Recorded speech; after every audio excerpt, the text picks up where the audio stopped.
ये है Qatar. Saudi अरब, Bahrain और यूएई के दरमियान वाक़ दुनिया का सबसे अमीर तरीन कंट्री। इतना अमीर कि इसकी पर कैपिटा इनकम है $1,28,000, जो कि अमेरिका, सिंगापुर और इवन पड़ोसी अरब ममालिक जैसे कि यूएई और सऊदी अरेबिया वगैरह से भी कहीं ज्यादा है। बड़ी बड़ी बिल्डिंग्स, शॉपिंग मॉल्स, महंगी गाड़ियाँ। इसीलिए कतर को मिडिल ईस्ट का वेगस भी कहा जाता है।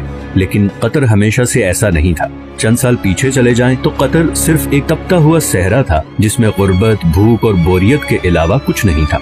तो फिर ये इतनी बड़ी ट्रांसफॉर्मेशन कैसे हुई? जो देश सारे अरब कंट्रीज में से सबसे गरीब था, आज दुनिया का अमीर तरीन देश कैसे बन गया? इसके पीछे एक बहुत ही इंटरेस्टिंग कहानी है और ये कहानी बाकी सारे अरब कंट्रीज की कहानी से मुख्तलिफ है।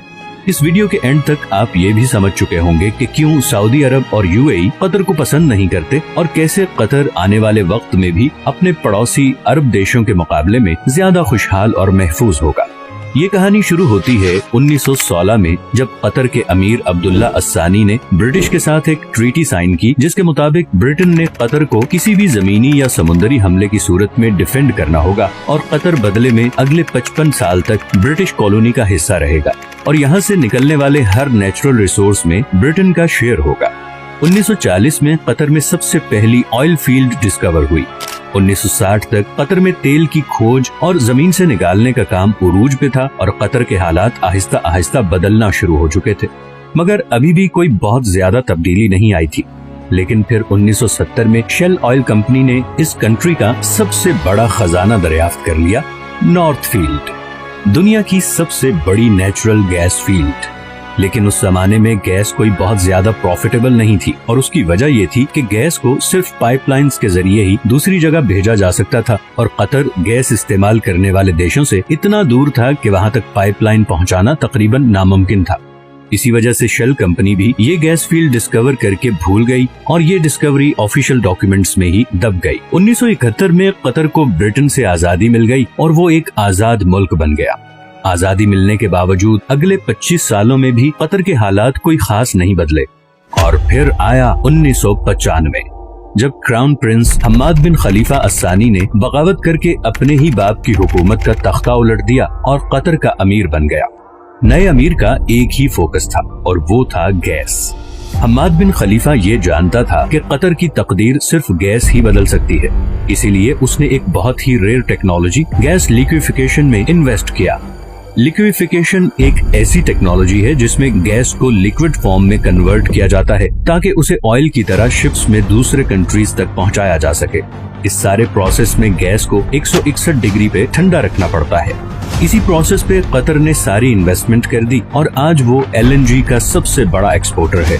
कतर से गैस इंपोर्ट करने वाले कंट्रीज में Japan, India, China, south Korea और स्पेन शामिल हैं। इस तरह बिलियंस ऑफ डॉलर्स कतर में आना शुरू हो गए। लेकिन कतर की तकदीर बदलने की इक्वेशन में ये तो एक सिर्फ छोटा सा हिस्सा था, क्योंकि नेचुरल रिसोर्सेज तो बहुत से कंट्रीज के पास होते हैं, उन्हें एक्सप्लॉइट भी बहुत से कंट्रीज कर लेते हैं, मगर असल मसला आता है उन रिसोर्सेज से आने वाले पैसे को सही इस्तेमाल करने का। वरना वेनेजुएला और अंगोला का अंजाम हमारे सामने है।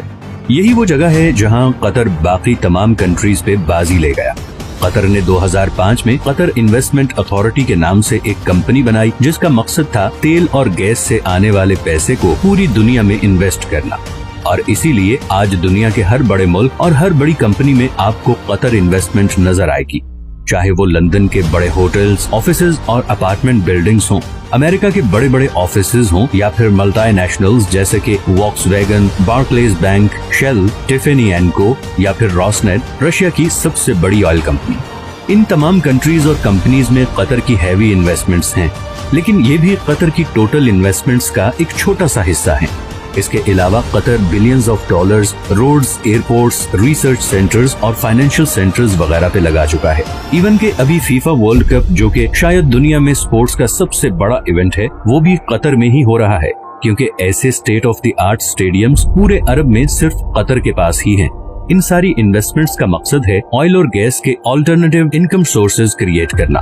अब ये तो थी कतर की इकोनॉमिक साइड। दूसरी तरफ इंटरनेशनल पॉलिटिकल इन्फ्लुएंस हासिल करने के लिए कतर ने दुनिया का सबसे बड़ा अरब मीडिया नेटवर्क शुरू किया, जिसे आज हम अल जजीरा के नाम से जानते हैं। असल में बहुत सालों तक कतर सऊदी अरब के कंट्रोल में था और नया अमीर खलीफा बिन हम्माद ये अच्छी तरह जानता था कि अगर कतर ने दुनिया में एक मकाम बनाना है तो उसके लिए उसकी एक अलग से पहचान बहुत जरूरी है। पूरी दुनिया तक कतर की आवाज और उसका नैरेटिव पहुंचाने में अल जजीरा ने एक बहुत जबरदस्त रोल प्ले किया है।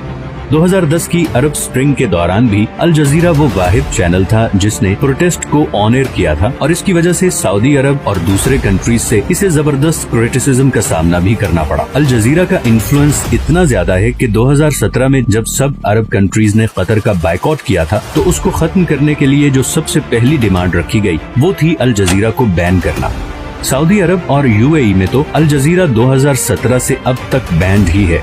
कतर का बायकॉट एक मुकम्मल फेलियर था और इसकी सबसे पहली वजह तो ये थी कि सऊदी अरब को इस बायकॉट में सारे अरब कंट्रीज की सपोर्ट हासिल नहीं थी।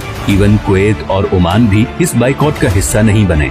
दूसरा, कतर के ईरान और तुर्की से भी बहुत अच्छे ताल्लुकात हैं, जिसकी वजह से गो के सऊदी अरब और यूएई कतर से काफी नाराज हैं, मगर इंटरनेशनली सारे कंट्रीज कतर को एक न्यूट्रल स्टेट समझते हैं और इसीलिए पूरी दुनिया में सिवाय 6 कंट्रीज के किसी ने भी इस बायकॉट को सपोर्ट नहीं किया। कतर को गैस की वजह से एक और फ्यूचर एडवांटेज भी मिला है।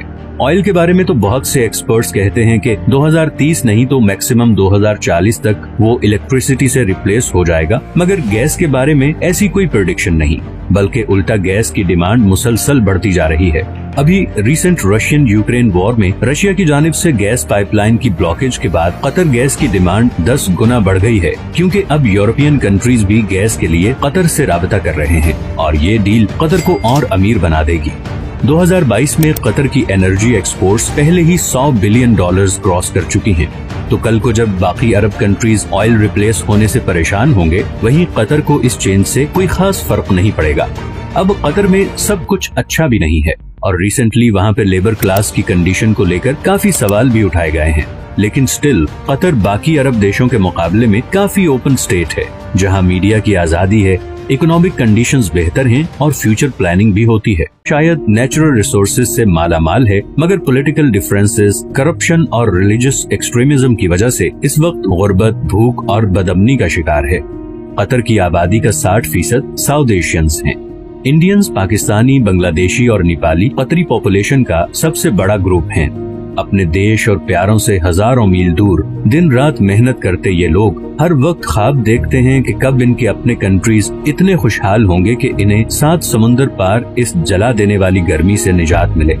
हर वक्त सोशल मीडिया पे लड़ने वाले ये लोग बाहर की कंट्रीज में बिल्कुल मिलजुल के रहते हैं, दुख बांटते हैं और एक दूसरे की मदद करते हैं, लेकिन जैसे ही वापस अपने कंट्रीज में आते हैं तो वही पुराने पॉलिटिकल एजेंडे से मुतासिर होकर एक दूसरे को बुरा कहने और समझने लगते हैं। न जाने ये हालात कब बदलेंगे, कब इस सब कॉन्टिनेंट के लोग ये फैसला करेंगे कि ये पॉलिटिशियंस की डर्टी पॉलिटिक्स का हिस्सा नहीं बनेंगे, इस ब्रेन वॉशिंग से बाहर निकलेंगे, दूसरों को भी इंसान समझेंगे और फाइनली ये फैसला करेंगे कि अब हमें अपने कंट्री को उस मुकाम तक लेके जाना है जहाँ पे आज नॉर्वे और कतर हैं। ये हैं वो तमाम सोर्सेज जिनसे मैंने इस वीडियो के लिए कंसल्ट किया है।